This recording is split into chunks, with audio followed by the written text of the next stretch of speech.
What's up, former party people? This is Jerry, the one who actually combs his hair on the A is for Alcoholic podcast. Now, if you're finding value in listening to the AIFA podcast every week and you want to support sharing it with others, we invite you to become a sustaining monthly or per show contributor. Go to patreon.com/AIFA. It's super easy and it only takes a quick moment. It's about as easy as buying one of those pre-cooked space chickens from the grocery store, taking it outside, giving it a big old kiss, and kicking it into traffic. Why would you do that?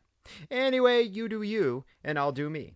Again, go to patreon.com/AIFA. And with that, people, let's start the show. A is for Alcoholic is a program about recovery. My name is John, and I'm an alcoholic. And my name is Jerry, and I'm an alcoholic. Join us as we go through the alphabet of alcoholism, one letter at a time.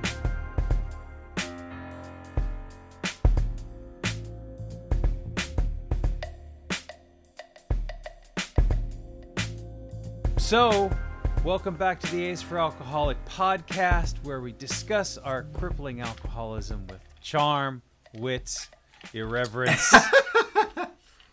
I guess it's not crippling anymore. I mean, it was crippling, I feel like. Yeah. We have. But it's now like the power of God said, walk, son. Uh-huh. I saw a cane on the road the other day while I was running, and I was going to stop and take a picture of it, and I was like, miracle? And it's like, maybe not. I don't know. It was Maybe just not. like a Who cane knows? on the Yeah. side of the road. You feeling good? You feeling strong? Yeah, I'm feeling You feeling all right? Yeah, how you feeling? Yeah, I'm good, man. The only fever I got is the fever for the flavor of a Pringles, if you know what I mean. Right. Right. You don't need Pringles I don't need anymore, Pringles. dude. Yeah, I've noticed you've been wearing glasses lately, and I haven't commented on it. I didn't know you wore glasses at all. So I started wearing them a little like last year for reading, and whenever anything is fairly close, it just makes it easier on my head. Right. So I guess I was getting headaches, and what I realized, I wouldn't read for very long because it would give me a headache, and I'd put a book down, and I was like, damn, I feel like I used to read a lot more. And then I put the glasses on, and now I read much more. But it works for something like being close to the computer screen too. So. Right. Yeah, because the last few podcasts you've been wearing glasses, and I just haven't mentioned it. And then just seeing them on you right now is like, yeah, I've never known you to wear glasses in our entire friendship. And I'm like, fuck, we're getting old. Basically, we are getting old. Dude, I was in a Zoom chat with like my whole family, and the iPad was at an angle, and I could see like my fucking turkey waddle. From losing weight, I got this loose skin here. Yep. And I was just like, I kept fucking with it. Like, Megan was sitting next to me, and I kept like flicking it with my fingers and making noises. And she's like, you gotta knock that off. It's bumming me out, I'd like fold it up and be like, look at my pussy neck. Ooh. And Megan's like, you're gross, dude. But yeah, there's loose skin, man. I mean, it's just a byproduct of Age and weight loss. age and weight loss. I mean, it's better than the alternative, I suppose. The whiskey bag that I used to carry whiskey around. bag, the bloated whiskey, the fucking buffalo satchel. Dude, leather. the satchel of Buffalo Trace. Dude. Yeah. So I wanted to also ask you about the so the t-shirts and the phone cases and the pillows and the fucking tote bags that you're slinging right now. You got like some designs that are going away here pretty soon. Right, we're doing a limited run. If anybody on the podcast is not on Instagram, because I do ads for it, you can find my merchandise at I think it's Teespring, Jerry Wagner Jr. at teespring.com or something like that. It's on Teespring under Jerry Wagner Jr. We're doing a whole new run of art, which is also another thing on my big list of things I got to do. I'm like, oh, now I got to go draw things I like to put on a shirt. Fuck. So it's just so funny, man. It like starts off great, and then the minute it becomes something I have to do, I'm just like so repelled by it. I'm like, no. I guess I'm just not working them steps enough, man. You just want to be like Jackson Pollock, just to be left alone in the back of the shed and fucking do your thing. Leave me alone in the shed and listen to some bebop jazz barefoot, Speaking of Ed Harris, I've been watching Westworld. Have you been watching this? Yeah. Oh, of course. Yeah, he's great in it. He's great.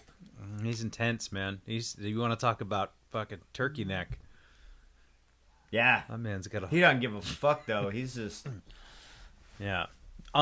So welcome to the Ace for Alcoholic podcast once again, and today we are going to talk about R is for realizing you're powerless, or realizing we're powerless. You know, and I think too, as I like to always preface, is that this is our experience, and that you know, I've read Annie Grace's. Did you read Annie Grace's This Naked Mind or no? So no. I read it, and you know, her whole thing is nobody's an alcoholic. It's not a binary thing. It's not black and white, so on and so forth. And I don't think there's. I can see that. And I don't think it's invalid to say that just because I believe a certain thing doesn't mean that somebody else can't believe a certain thing and still get better. Right. And that somebody doesn't require something different than what I've found. So when we talk about realizing we're powerless, it doesn't necessarily mean you, the listener, are powerless, or that you have to subscribe to this certain way of thinking. You know? Right. Mm-hmm. I mean, you'd agree with that it's quite possible that it's absolutely possible that there are other ways of getting sober for other people. Oh yeah, of course, yeah. You know? Definitely. Definitely. But the realization, you know, I think that a lot of things, like I've had a lot of epiphanies, and you know, maybe you can call them miracles or epiphanies or flashes, God shots, and they haven't all been good, and certainly not in the beginning of sobriety. In those first, I was thinking back to those first few months, those first 6 months. And there wasn't a lot that was good. And so a lot of it is this realizing that I'm powerless, as in I have, you know, not, I am weak. I have no power. I am broken. That I think was a lot of it was this, I am sad. I am pathetic. I am weak. I am powerless. And although those things may have not been true on the whole, they definitely felt true at the time. And so when we come to find, you know, the power greater than ourselves, and we come to find this idea of being powerless as being something that's empowering, because if I'm powerless, then there's nothing I can do, right? There's only... Right. I just got to remove it from my life. And that's what I've done with alcohol. So, I mean, I don't think that powerlessness in this sense, now that we talk about it, is a bad thing, but it certainly feels that way when you come to that realization. And I don't know if there was a moment for you in the first several months, or when you maybe started working the steps, or any of those things where you were like, "Oh fuck." I mean, you know, "Oh man, I'm done for. I'm broken. Well, no, see, and that's the thing. I think when we talked about this earlier, and I kind of thought about it a little bit. It wasn't this kind of realization I had once I got sober. I kind of knew it the whole time. You know, once my drinking became something that I lost handle of, and it was just something that was compulsive, that's when I knew it. Even before I had even thought about getting sober, I knew that I was in the throes of something that I couldn't manage. You know, so to me, it wasn't about sitting down with a notebook and writing out all my 4-step and being like, oh shit, you know, I already knew it when I was in it. I knew it was happening. It's I don't know, man, losing control of a bike. I'm going to use some of my fucking metaphors, but it's riding down a hill on a bike, on your bicycle, and you've lost control of it, and you overcorrect, and you realize you're going to fucking crash the bike. And there's nothing you can do to stop it, but it's going to take a minute or a couple seconds before you crash it. That, to me, was the whole end of my drinking, was just waiting for that inevitable fall, you know? So the whole time I have no control of this thing, I'm just pulled into its momentum. And there's nothing I can do at that point to stop unless I get off the fucking bike, but the bike's in motion. Do you know what I mean? And it's going to hurt to jump off. It's going to hurt to jump off. It's going to hurt to fall. So what's your choice, you know? So for me, I always knew. I think I knew. It's really weird, man, to think about our alcoholism in stages, especially in stages of time, right? Because can you pinpoint the moment when you realized that you were didn't drink like normal people? Do you know what I mean? Like that exact day or that exact moment?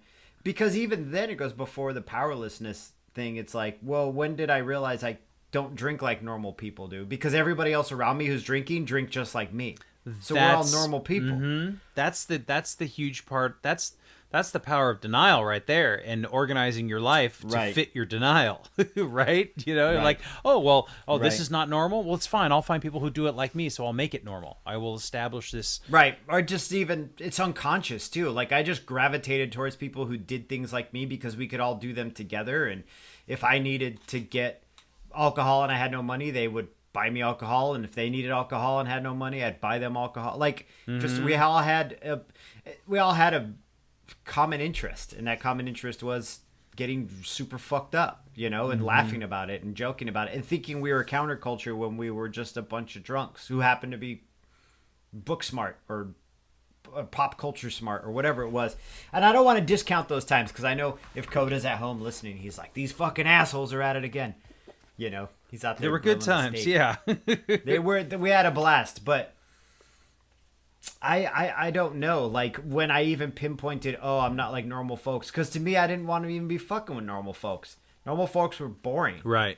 There's not even that normal folks could drink normally. They were just boring because they were boring, and I wasn't gonna fuck with that 9 to 5 suburban life with a kid and a house and a wife, which is what I'm basically doing now. You know, in comfy fucking running shoes. You know, like I didn't want to fuck with all that. That's not what I wanted. I wanted to die alone at 60 in a hotel room. Just poetic, man. You know, and it just Poetic and sad, know. and not poetic and sad. You know.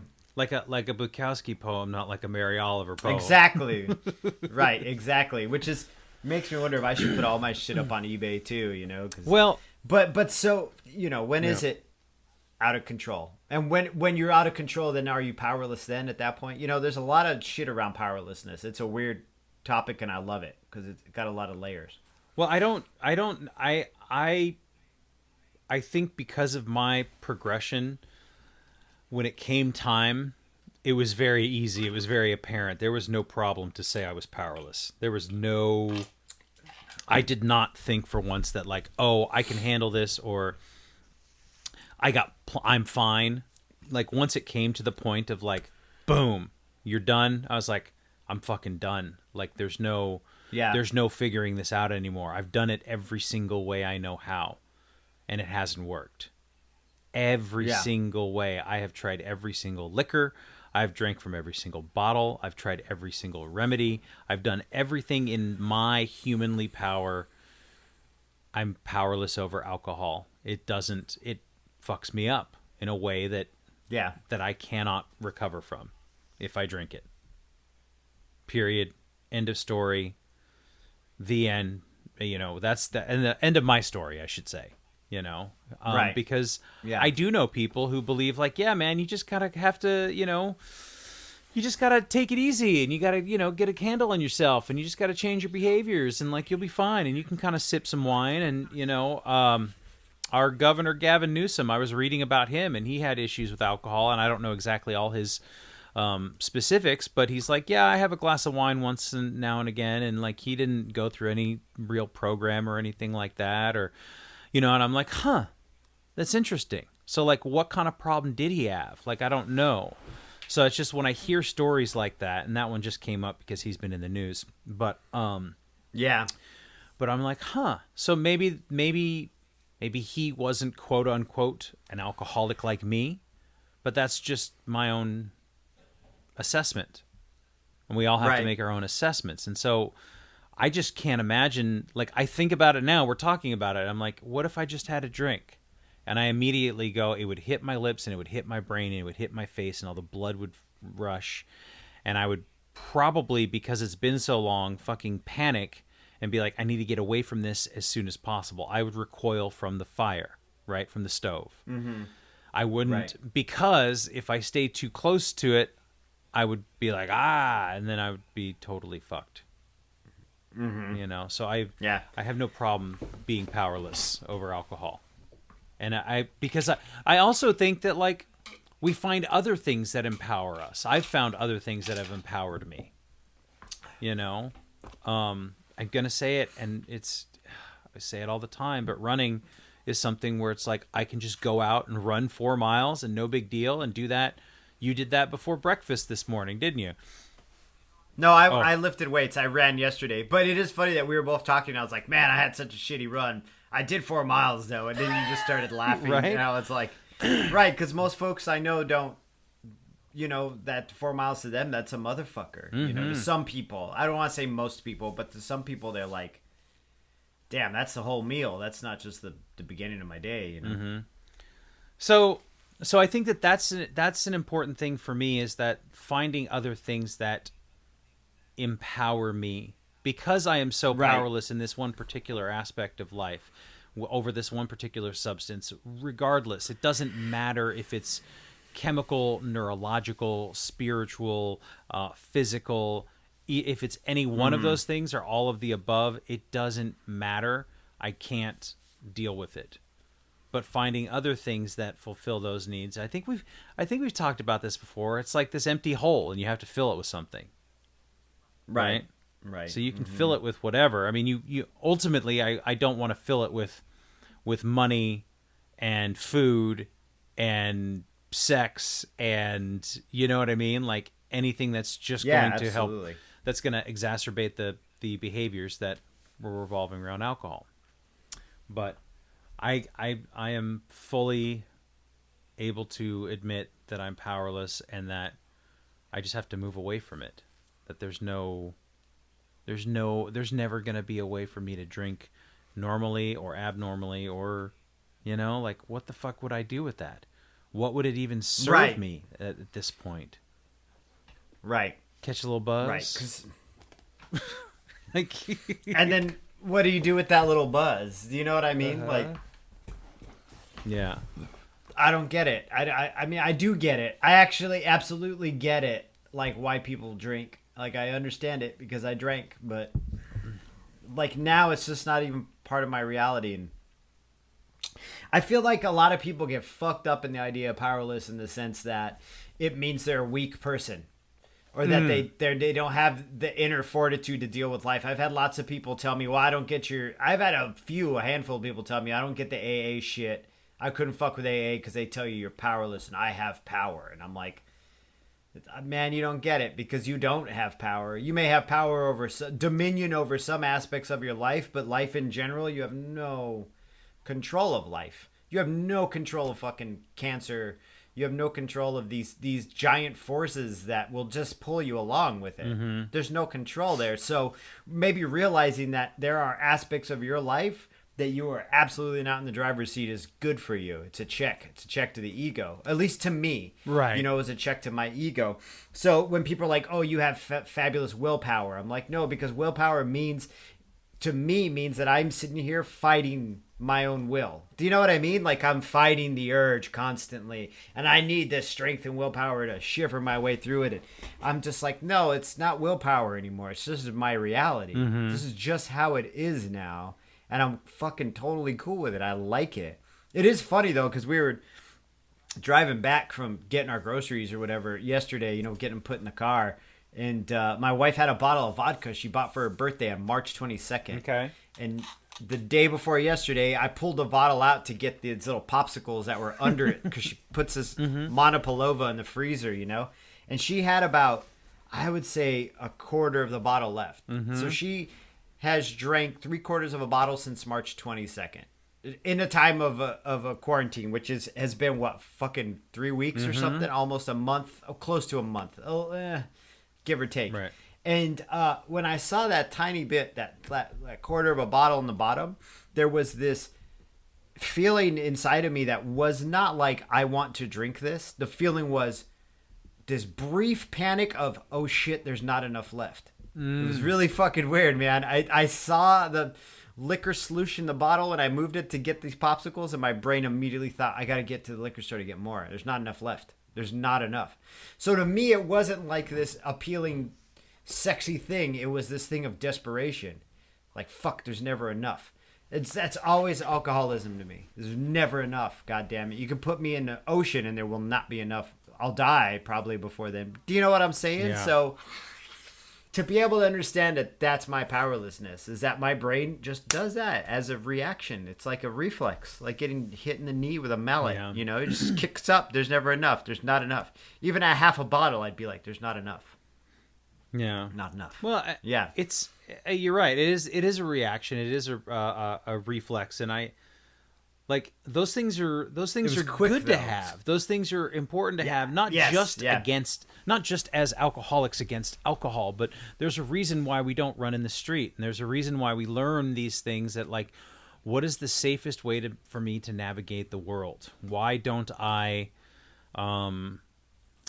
I don't know what a good, when you learn to drive, there are rules of the road, I know what right? you mean. There are rules Mm-hmm. of how we all deal with people, and how you learn to assess people, and who certain people on the street that you don't walk up to. I mean, different now, but and people that you feel comfortable walking up to, and so like, I think that this is just a particular problem that is extremely and extraordinarily painful for myself and a lot of other people.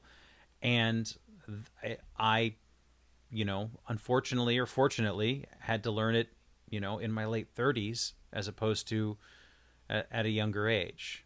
And I don't know if it's something you can teach to a child, because I guess I feel like in a lot of ways, you have to learn it.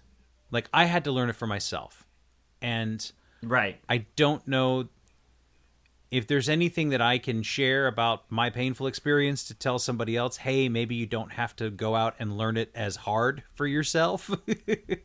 But I am hesitant to believe that real change and positive real change can come without some sort of personal price. Again, if I can help bring the cost down, I'm happy to help. You know what I mean? Right. It's funny because what you were saying earlier reminds me of the conversation we just had last week with Chade, right? Yeah. And he was talking about being raised within the program, and I was raised in the program too.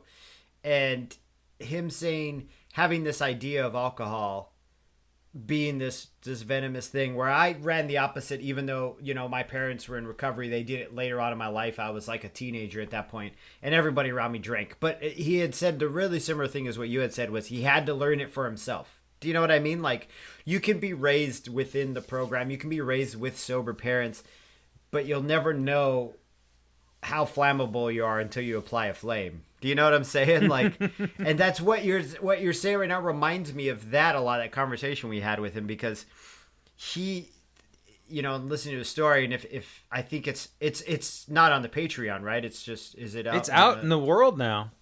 Right.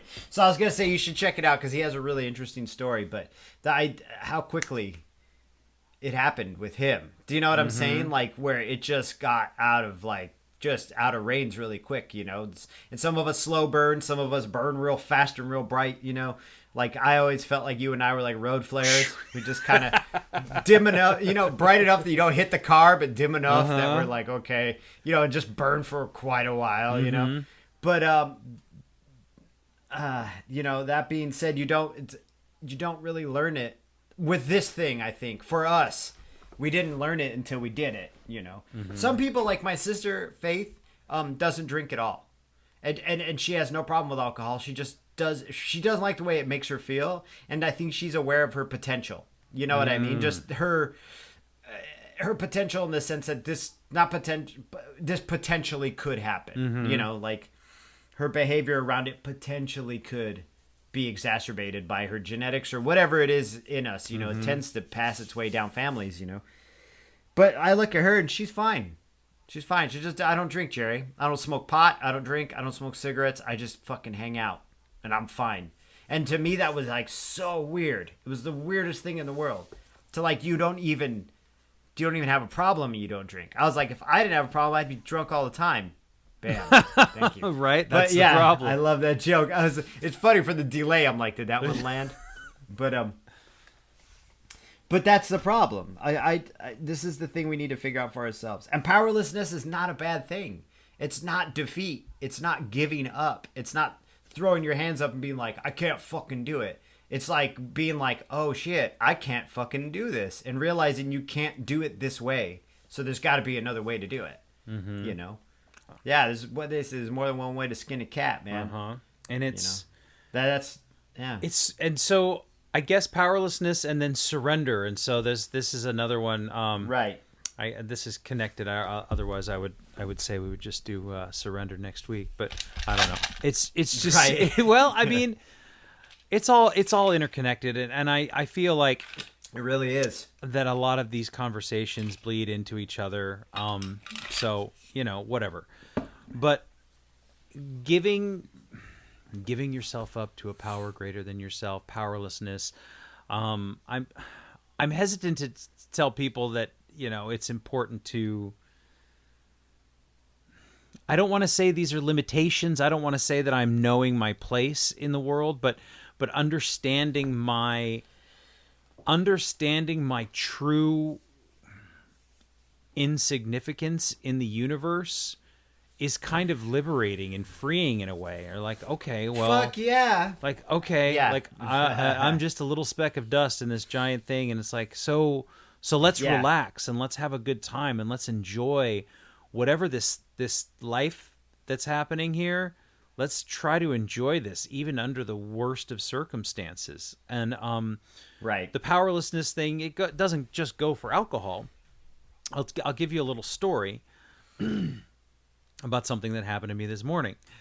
And it's just funny how we pick these topics and then somehow something happens in my life and I'm like, oh, that's where I'm supposed to be right now. This is the goddamn lesson to talk about on the podcast. Mm-hmm. So I go and I got all my Bukowski books and I was saying goodbye and it's very bittersweet. And I'm like, I'm going to put them on eBay. I'm going to list them. I'm going to sell them. I've learned everything I can learn from Charles Bukowski. I have lived it to the best of my ability. I gave it my all, Jerry, to try and live the way that he did and be successful. I really did. Right. Above and beyond. It didn't work for me. And so I'm putting these books up and I sell a couple. Great. Boom. And we talked about this earlier. I can just print the label here at home. I can send it out. I don't have to go out to the post office. I don't have to go to the UPS store.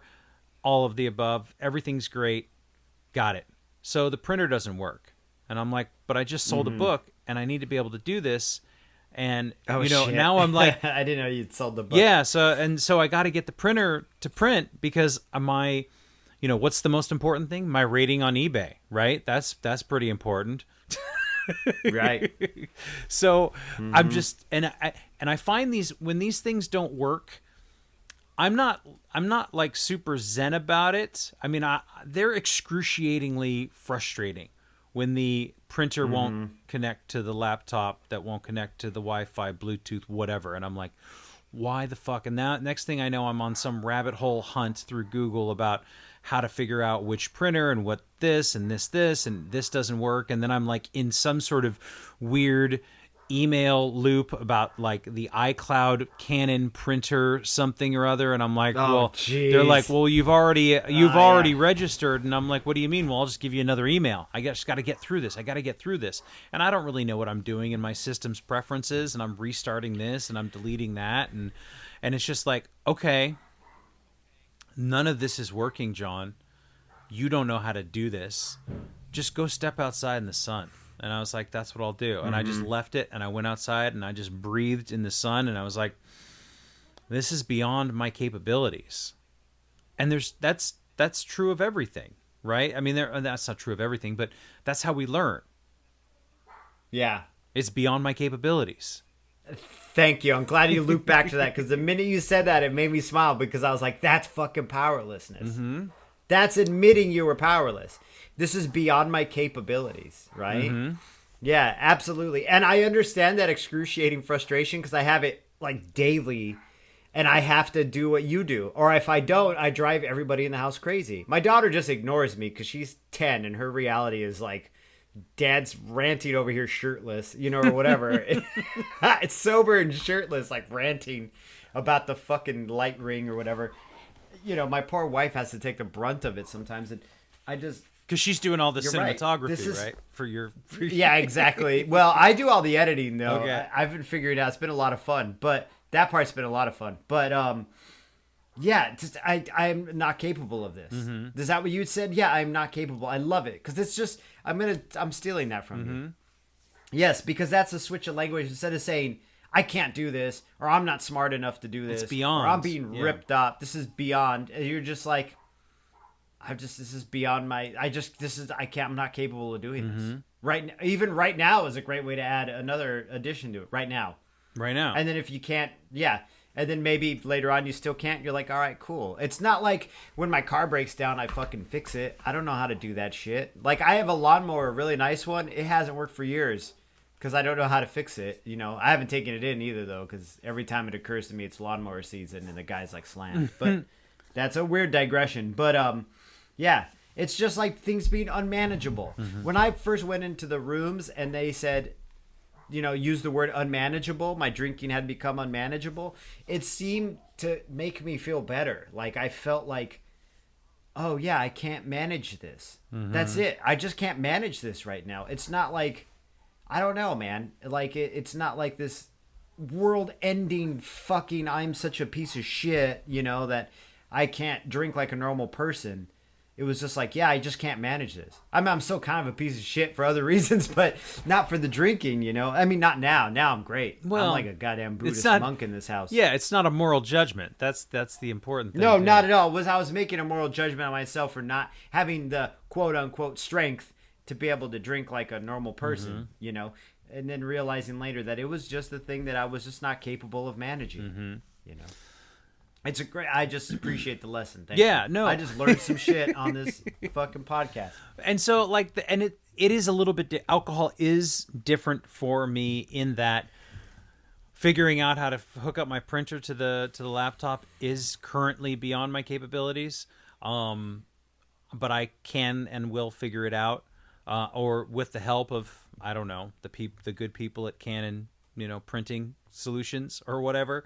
If you have a lawnmower and you don't know how to fix it, it's beyond your capabilities to fix it now. But do I believe that you could, if you put your mind to it, learn how to fix that lawnmower on your own? It might take a while. It might take you months. Yeah. It might take you a year. You could do it if you put your mind to it. So the difference between my printer and your lawnmower and alcohol for me is that there's going to be no way for me to learn to drink, quote unquote, like a normal person. There's going to be no way for me to learn how to drink in moderation. So the new normal, the new life, the new path is how to navigate the world without alcohol. And it's been pretty good as of late. It's been pretty good for the last couple of years. It's been really good for the last year. Right. So it's like how to navigate that. And now that we can say that in some ways the obsession of alcohol is lifted, or I don't have it. I'm not inundated with it every single day. So now I can think about other things and I can work on other aspects of my personality or of my life. So so those are things that it's like, okay, well, what else do I want to be capable of? What is interesting to me? Like, things are actually interesting. I mean, I don't know. You remember when you were drinking how few things were actually interesting? Yeah, I just wanted to play video games, smoke cigarettes, and get drunk and listen to music. Sure. And that was, but even then, everything was excruciatingly frustrating. But it's just now, yeah. I mean, even you talk about having to do a piece of art or something like that. I think that, and I'm speculating, but I would say that now you can recognize that and you can kind of place it in one way or another, and you at least know that, like, okay, I don't want to go down that path because I don't want to make this art something that is an obligation. I want to keep it where instead of getting drunk and slashing a couple canvases that you worked for hours on with a box cutter, and then cracking another fifth of whiskey. Right, exactly. That doesn't have to be an option anymore. Well, like we watched that. I watched this movie called. It was a documentary on Netflix called L.A. Originals. I haven't seen it. It's about Mr. Cartoon and Esteban Oriol. Remember, they're both Chicano. Mr. Cartoon is a Chicano tattooer, graffiti writer. He does all like the prison style, like all the cholos look like clowns and shit. And Esteban Oriol is a photographer. He does a lot of black and white photography. He did the famous like L.A. hands, you know. And it's talking about their lives and these two Chicano dudes from LA who like become best friends and they work tandem on everything and they become incredibly successful. They end up going on tour, the House of Pain, and which is weird to say that's successful now, but that is pretty damn successful back in the 90s. Like Cypress Hill and all those groups, they're part of that, the Soul Assassins, right? So I watched last night and I was like, it was all right. It was interesting. It's definitely like, from the Chicano aspect to see like, you know, Mexican Americans doing stuff is really always very interesting, very relatable. I like the representation of it. But from an artist aspect, there was like a pang of jealousy. There always is. But if I were drinking, that absolutely would have been like a trigger. And I would have sat there and been like, I fucked my life up. I could have had this. I could have done this. I was totally capable of doing that. And I just didn't try hard enough. And then, you know, I would have just gone down that hole. Absolutely. And the whole time, but not the whole time, but while I was watching, I was realizing, man, this is like a trigger for you, like an emotional trigger. If you were drinking, this would have totally popped off a Jerry pity party. Yeah. Absolutely. Then I would have blamed it on Megan and been like, it's your fucking fault. And we had a kid and I could have done all this shit if, you know, and now I'm just like, yeah, good for you two guys. Like, it's good to see representation of my culture, or at least an aspect of my culture, instead of being jealous. Right. It's same with like making art the obligation. It's like just being aware of the thing now is such a big step for me. Okay, this is the thing. I'm aware of it. Am I capable of dealing with it? You know, maybe not now. Maybe you know, like, but it's a step, right? It's like right. It's a step. Yeah, it's a step. You know, I don't want to. This is not about analyzing you and your art necessarily, but. No. I don't know. I love the big moment of silence. There was some dead air there for a second. I'm like, why is the air getting dead? And then I'm like, oh, John's trying to navigate some waters here. Go ahead. But there's part of me. And I understand why you don't want it to be obligation. And then there's a part of me that wants to say, you selfish prick, what's wrong with putting a little work into your art? It might actually too hard. You know, and there's that's me wanting to be like, listen, man, we got deadlines, we got to go. You know, like, hey, I need that shit. Oh yeah, absolutely. But you know, yeah. But and I only say that too from the aspect of like stuff that I enjoy doing, and then making or getting assignments and stuff like that. One of the things like I had to do is I had to put together a couple of videos for the restaurant I work for is doing like to-go orders, and so I had this idea. Did you shoot that footage? That I saw you put something on Instagram, and it was like a commercial for your restaurant. No, I didn't do that. That's not me. I put in the description. That was another dude. Although, oh, okay, I got it. I see. Look how much I pay attention to the description. Sorry. That's okay. You're probably not the only one, dude. But I did. So we're basically trying to do like wine pairings for wine sales. This is funny that I'm working on videos for wine sales for the restaurant, like to go orders, like to kind of like say, hey, you want to get your dinner? Maybe you want to get a bottle of something, whatever to go. So it was kind of like work. So now I'm like getting this video from winemakers. I'm having to cut it up. It's not my favorite thing to do. And it's like, but it's part of what I like to do. It's part of what I enjoy doing with the video editing and all that stuff. And so I don't know. I mean, again, I'm not trying to like put you on the spot. It's just, I don't feel shamed. Okay. No, and I understand why people feel that way, or why you would feel that way. 'Cause you're like, Jerry, you have this like thing that you're good at doing, and people want to purchase this thing from you, and you're just like looking at it like an obligation. And I don't know why my brain is like that. Yeah. Like, I really would like to know, because I would love to be one of these go-getter. I wish I would have had that aspect of my personality to hustle. Uh-huh. You know, even with the t-shirt shit, I don't do any of that. I just give Megan the art. I know. She does all the layout. She does everything. So I'm like, she want the money, take the money. I mean, everybody's just so hot to get this stuff from me. Like all my friends and people know me, just put it on there and I don't give a fuck. Do whatever you want with it. Because to me, I'm like, the minute she starts talking to me about any of that stuff, I just check out. It's like being at school again. I'm just like, I don't care. And God bless her for that, and everybody else who actually who wants to glad do the other because, half of it that you don't want to do. Well, and then she has the inspiration to do it, so to her it's not an obligation. Yeah. She's like enjoying it. Right. Like she's like, this is her project because she has no work right now and she can't go out and sell houses right now because nobody's buying. Nobody's buying. I mean, they're deemed essential, but nobody's in the time of a pandemic. Nobody's like, we should go buy a home. You know. So she's like, I need a project other than helping Olive with her homeschooling stuff. Like, I need something to do. Right. You know? Right. So to me, I'm like, okay, here's a picture of a baby who farted and bam, or whatever, you know. But then she'll hit me up and be like, well, I need some more designs from you. And I'm like, ugh. Bleh. But whatever. I'll sit down and she'll watch The Flash or something and I'll draw. It's no big deal. Yeah. And so, I mean, I say that to you, but I also really try to like say that to myself as well. When I yes, think it's a about, motivating thing for you. Yeah, like I understand. Like don't be afraid to put a little work into your art, and that there's going to be times of frustration. And like when I've been trying to write, and I've been trying to keep up with the I've been trying to like write a blog post for every single one of these episodes on the website. And I haven't really been keeping up, and I'm kind of behind, and I've got ideas and I jot down the notes, and then it's like, I just got to sit down and write it. But then once I start writing it, then it gets longer, and I'm like, fuck, this is going to be another one that's going to be 8 pages. And it's like, I don't have the time. And it's like, of course you've got the time. You just don't want to do it. Stop being a selfish prick and getting distracted and write it down. So that's I think more so I'm just using you as a proxy for myself. Projection? Yes. Are you projecting on me? Yes. Projecting all over me. I'm totally projecting. I don't care. I really am not offended by those things because it's seems to be a reaction I've met a few times in my life with people who are close to me who are just like, why don't you do something with this? And I don't know why. So I'm always like, before I would get defensive, but now I've become more enlightened through my recovery.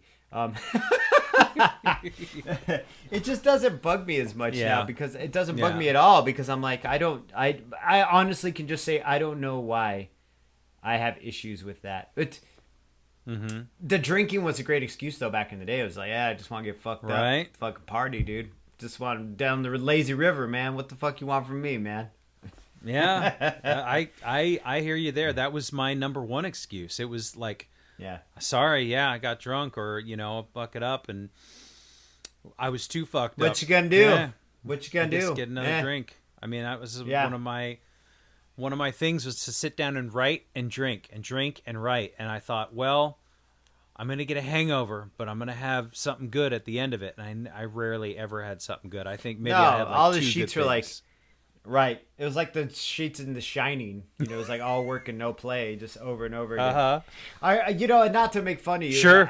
Go for it. But I remember you having these meetings with this young lady in Seattle, and you're like, she's going to help me publish my poetry and all this shit. But you were just like drunk all the time, and then you would like bring all your poems to a fucking bar to meet her, and then like leave the poems there and forget them or something. And I just pictured you showing up with like a shoebox with like 200 poems in it.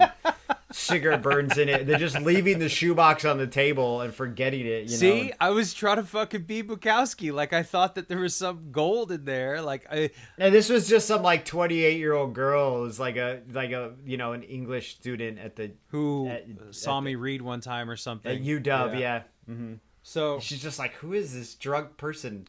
He didn't seem that drunk the first time, and then like come and just be an absolute mess. Yeah, be like, it's brunch. It's brunch time. So, but it's true. Absolutely. You're not, I mean, it's not making fun of me. That's a fairly accurate statement. I mean, but your heart was in it. My heart was in it, but I was unwilling to put any work into it. So now I gotta see. This is me. That big sigh. But now you're willing to put the work in, though. You got the work, though. I at least now see that I have to put the work into it, and that if I don't, that nothing's gonna come of it. So So getting over that hurdle and frustration and wanting to like be like, I don't want to do this today. I'll just fucking look at TikTok. You know, like that's not an acceptable excuse anymore. Right. TikTok's weird, dude. Tell me TikTok's about it. super Yeah, weird. it's- I love it and hate it Yeah. all at once. And so like I've learned how to dislike and like things. Uh-huh. And I just like animals now. Yeah. For some reason I just like anything with a dog or a cat. I'm like, this is dope. Anything with like a pretty kind of middle young couple. They're racially amorphous. I can't tell. Not that I care, but like anything with a Southern California couple in it, I'm like, nah, leave me the fuck alone. Right. Psht, I don't like this. You know, where they're just like, babe, and then they both do a fucking dance. Yeah. Bougie and savage or whatever. And I'm like, this is dumb. This is whack. Fuck Uh-huh. this. I'm like, where's the cat? It's talking about his butthole. Yeah, basically, that's hilarious. yeah. That's what I do. Is you just kind of scroll through and curate it, but again, it's like it's a fine distraction, but it's certainly not helping me achieve any goals. And you know, God forbid, I don't think that anybody should be judged by their screen time on their phones during this thing. But it's very telling when I'm like, how did I spend fucking 6 hours today on my phone? Looking at TikTok, tearing up because some kid's like, this is my dad, and it's a big broken pile of chicken bones, like it's some busted man, and the poor man is just so fucked up, and the guy's like, I fucking feed and comb my dad, and I'm like crying. It's weird. Fuck you, TikTok. Yeah, it's weird. TikTok's weird, y'all. If you're over like 30, TikTok's super weird. If you're over 40, it's even weirder. If you're over 40, it's even weirder, dude. I had to walk my mother-in-law today on the phone. I had to walk her through downloading Google Chrome on her Mac so she could open up an attachment on an email. And it was so fucking funny. Yes, because for some reason, we're talking about being over 40. I have like no patience for people my age who can't figure out computer shit. I'm like, come on, we're Gen X. We can figure this fucking shit out. But older people not knowing how to work computers is so goddamn funny to me for some reason. It really is. Like doing Zoom meetings with my parents is the funniest goddamn thing in the world. Because it's literally my dad's thumb over the camera being like, what am I don't, okay guys, and then all of a sudden it's his legs, and I'm like, where the fuck did your legs come from? And then it's his thumb again, and then it's like a picture of the ceiling, and I'm like, because he's jerking the phone around or whatever, or like... yeah, trying to figure out how to work the camera. And then my mom will just be like sitting outside, and the backgrounds will just constantly change because she doesn't know how to do the back.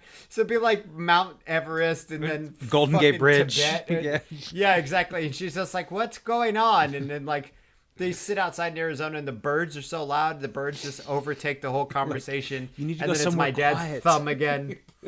You know, and it's just, and the whole time my siblings are getting, like my sister and brother are getting so frustrated, and I'm just like laughing my dick off. Like, this is the funniest fucking thing. So the patience, I don't know, it's just turned into hilarity. I think that's part of like powerlessness. I mean, it's really Right, that's like it is. We got to link this bitch back in. Yeah, exactly. well, because if you're impatient, it never helps, right? I think No, it doesn't. What was it? No. There was one of the Westworlds, the last one I watched, and the guy, Sirach. I don't know how deep you are into it if you're all caught up, but he says something like, I'm caught up. I'm he caught says up all like, the way. patience is a much overrated virtue, wouldn't you say? Mauve. Yeah. And I was like, well, I don't know if I agree with that necessarily. I get it. You know, he wants his shit, and I need, you know, it's my money and I want it now, or whatever the fuck it is. But, Right. but the patience, and when I get impatient, again, this is just resistance instead of acceptance, right? And so what is the cornerstone of your sobriety or my sobriety or one of the many is like acceptance. Because if I'm in resistance, I'm just angry and frustrated and impatient. If I accept and I'm patient and I truly believe that everything is happening the way it's supposed to and that everything is okay, or even if everything's happening exactly how it's supposed to, but everything's okay, then everything's okay. So Yeah. So don't get caught up in the fact that, oh no, if I don't, it says on eBay that I shipped this book because I tried to print the label and I haven't shipped it yet and it won't go in the mail. And And what? And what? Well, can you write like now? I'm Yeah, trying to I could write a fucking letter. I mean, solve it. Like, well, could you handwrite out his address like old school? Then just slap 10 fucking stamps on the motherfucker. I could. Yeah, I could. Yeah. Yeah. I mean, that's not impossible. But, I just yeah, no, you're right. You know, to fucking Bukowski fan, Aspen, Colorado, or whatever, from Staley. Basically. Bam, 10 stamps, be gone. Like, I'd just be done, fuck off, you know, with Yeah. Yeah. So, I mean, I'll figure it out. And I mean, I was going to go to the grocery store anyway, so I guess I'll just go to the fucking UPS store or whatever and get this printed. But, whatever. But the whole thing is like, okay, it's over. It's done. I can't fix it right now. Go outside and breathe in the sunshine for a minute. Exactly. That's the best way, right? The pause. They always talk about, and I hear them talk about in the meetings all the time about the pause. Mm-hmm. Being able to pause. Yeah. But yeah, going out in the sun. You got sun today, huh? I don't have sun today. It's all cloudy. We have today. sun, yeah. Tomorrow we'll get it. We'll get it back again tomorrow, though. Yeah. It's so weird, man. It's just kind of powerlessness, too. Like, even being in the situation we're in right now, in quarantine, or whatever, the shelter in place. I mean, this is kind of... nobody's making me do this. Do you know what I mean? I could go out there and be a fucking dick and run around and be like, I'm not gonna get it, you know, and be a fucking asshole. But it is kind of powerlessness too, though, because I have to do this, right? It's not just social norms, but health norms, you know, like say, yo, we gotta stick in our houses, but you got no power. You do have power and don't. Do you know what I mean? It's a really weird. I'm trying to find a way to loop those two things into each other. I have way like the more. Way I feel about it. I have way more power and autonomy over my life today than I ever did outside of quarantine and drinking. So, yeah, dude. if I had to pick one or the other, like I would much rather be here right now than still drunk as fuck, not able to handle my own business. Can you imagine having the shits and having to worry about toilet paper? Can you imagine? Right. Like, can you? No. I can't. Or just getting drunk and being alone and sad and drunk, but all alone and missing the people you want to see, but just putting booze on top of that too. Like, fuck all that. But yeah, absolutely having the chorro, having the hangover runs and being like, dang, I did not hoard toilet paper. Now I have to shower 5 times a day. Because you just never stop shitting when you drink like I drank. Like, you just walk around. That's your life now. That's your life. This is just your life now, dog. So welcome. So I feel like it doesn't mean that I don't have autonomy over certain things in my life. It just, I have been given so much more autonomy and so much more freedom because of going, yep, I ain't got no power over alcohol. I love you saying it's not a binary too at the very top of the hour, right? Because this is not a zero-sum game in the sense that I win, you lose. Do you know what I mean? Or it's this or that and that's it. It is definitely a binary. As far as the experience of life, I think the only binary is me drinking, me not drinking. That's the only binary in this whole thing. It's either I drink or don't. Those are my two choices. And what path goes off of those it's all shades of gray, man. I could even just not drink and not try to work on myself as a person and be fucking miserable. Do you know what I mean? There's so many other paths off of that, you know. So even with drinking, there's paths. Even with drinking, there's paths, and I would say to anybody who can and does, good on you. Like, if it's not a problem, then it's not a problem. What are you doing listening to this podcast if it ain't a problem? Basically. Our hats off to you, good sir. Our hats off to you. Enjoy your whoopee parties. Right, your whoopee party. That's right. That's old-ass language. Put a little bit of whiskey in your milk. Uh-huh. Yeah. I never did that. I never enjoyed the creamy drinks. That's so nasty, dude. So, but I think we did like a White Russian thing with Big Lebowski. So that was the year that I turned 21, was 1998. And that was the year that Big Lebowski came out. And so I remember having a night where I drank nothing but White Russians. And I was so sick. I'm sure you and I were together. I don't know. I imagine it was 1998. Yeah, probably. Were we living together? I was with you when you turned 20. Yeah, probably. What was the other name we had for the White Russian, though? You guys would call it something else. Well, it's called the Caucasian because they called it that in the movie. You and Coda would call it I'll the get another Caucasian, Yeah. you know? And so, like, all of a sudden, all these bars around town are having to fucking check the expiration date on their half and half. And they're like, ooh, Yeah. you don't need to be drinking half and half from a dive bar with fucking... Yeah, I remember sneaking you into a bar, into the Vets Club when you were 20. Yeah. I didn't sneak you in. We just walked in. But just walk in. But, yeah, so, I mean, I don't know what the point of that little just trip down memory lane was, but... I don't either. Fuck goddamn quarantine. But I'm just so much more in control of my life, even Yes, in the that's where we were going. powerlessness. Just Yeah. So I can make decisions that I couldn't make before. Like, okay, Same here. yeah, I have things organized. I have lists, and there are infinitely more choices too, right? Right. I honestly, and I shared this once at a meeting, I felt like me admitting I was powerless gave me more power than saying that I had power. So I think being able to admit that you're not capable of something will offer you more opportunity to be able to overcome that thing. If you can overcome it, if it can be overcome. Yeah. So I feel like it's bam. There's more power in admitting you're powerless than admitting you're not powerless. It's a weird little like paradox, but it's true. It's absolutely It's that true. fucking Jedi, alcoholic Jedi. So I just it's beyond my capabilities. You know, I mean, Same here. So I think that and I'm powerless over this printer. I'm powerless over alcohol. You know, I'm powerless over not having the work that I had a month ago. Like all of this shit. And so what do? We figure out other ways. You fucking, you know, if I can try and write my way out of it, if I, you know, maybe you can fucking draw your way out of it. I don't know. I mean, Yep. So it never hurts to ask for help. it never hurts to ask for help. And, you know, by the way, And always, that's the biggest thing is asking for help. I do have a special thank you as far as people who are helping, who have helped.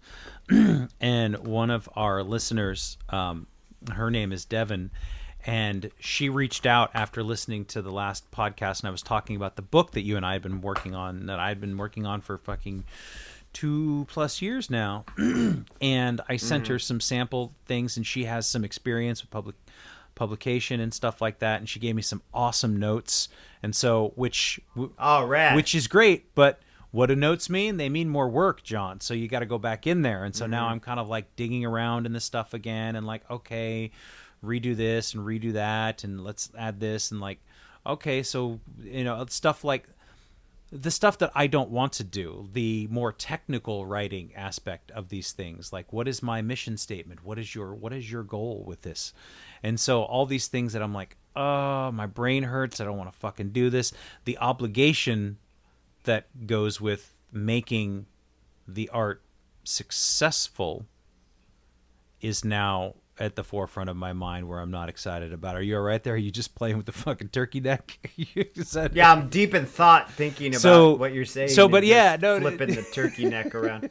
And so it's just, I just wanted to say thank you to her, and I will be in contact again soon. I'm just working on all this stuff, and it was frustrating because now there's work to be done, and it shouldn't be frustrating. It's like, okay, this is just part of the process, and it's all right. Yeah, it's just like me with drawing. John, work your writing art. Work it. Work the fucking program, bro. You better work it out. Thank you, Devin. Thank you for the help. So he needed that, and he didn't have to show up at brunch with a shoebox, with a wet shoebox. Could you imagine? That's in fucking Ballard, and you're just like, help me write my book about recovery. I've been drunk for 4 days. Basically, God, the wet shoebox under my arm. Fucking trench coat. Bum a cigarette off of her, you know, like. Listen. Oh man, let's just put it in a binder. Well, we appreciate it though. The input's always great. So please ask because now I know he's going to be hitting me up now, being like, "So you got that artwork? What are we going to do about this artwork?" And then I'm gonna have to revise, which is fine. Dude, I have nowhere to be. All I gotta do is once a week record this podcast and then record a dumb video for Instagram with no shirt. Which aren't dumb, they're She hilarious. said the first email I got back from her was that the artwork was visually stunning. So, Oh, nice. so your work is done, sir. I mean, Thanks for letting me off the hook, Devin. If you're listening to this one, let me off the hook. John's got to get his sloppy writing exactly. in order. All the notes are on the writing. It's very true. So that's where we're at, and it's like I'm powerless Rad. over that. I'm not powerless. That's just the way that it is, man. So I got to get back to work. So I do have the power. I do have control, and I do have autonomy, and I am totally fucking capable of this. I just have to get over myself and get over whatever whiny, problems I have with doing the work. You got the power. Just listen to that song. I got the power. That Snap song. I used to wake Jerry up when we lived at the house. Yep, And Snap. I had the Snap. I got the power cassette tape. I had the maxi single or the cassette single. This is back when I had Every a stereo, with the little tape deck in it. And I would wake up. I think when we were younger, we'd wake up earlier, even though we were hungover, or usually sometimes still drunk. And so that's how I would start the morning, is I would turn up that fucking song full volume because I thought it So was loud. funny. I got the power. I don't know what it was like living next to me or living with me, but It was probably just as bad as living with me, man. It's all right. Yeah, I mean, it was fun. It was fun. It was a good house. Yeah. We had some good times. Yeah. Thanks again for listening. Our music, as always, is by Neglect. You can find more of his stuff at neglect.bandcamp.com. And you can find us on all social media platforms that matter: Instagram, Facebook, and Twitter. And you can reach us at aisforalcoholic@gmail.com. Talk to you later. Yeah.